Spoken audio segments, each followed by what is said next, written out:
welcome to Fustini Quarantini. I am Denise down in Holland, and today for dinner we are having beef stroganoff. So I'm going to start and I'm going to saute some ground beef. I'm going to remove that from the pan, and then I'm going to saute in our sage and mild mushroom, some mushrooms and some onion. I'm going to deglaze with our Vinoso red wine vinegar. I'm going to add the meat back in. I'm going to add in some canned cream of mushroom soup.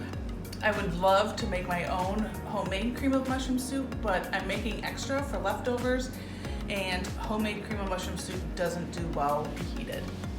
And then right at the end, I'm going to add some sour cream. I'm going to add a little more red wine. I'm going to garnish with some parsley and serve it over some noodles.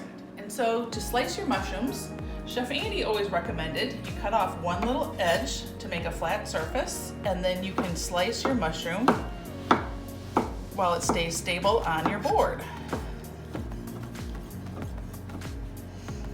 He also had another theory about mushrooms, is that you would never wash your mushroom. You would just wipe off the dust and the dirt that is on them. Because mushrooms are a sponge, if you would run them underwater, now you have extra water that you need to deal with in making your recipe. Okay, I removed all my meat, and then into my hot pan, I'm adding some of our sage and wild mushroom, and then I'm gonna add all my diced up mushrooms, and we're gonna saute them for a couple minutes so the moisture comes out of them, and then I'm gonna add my onions and saute them with the mushroom.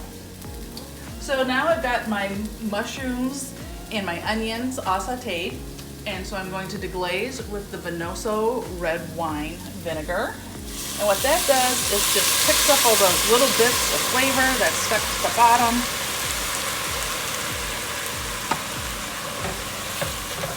And then next I'll add my meat back in.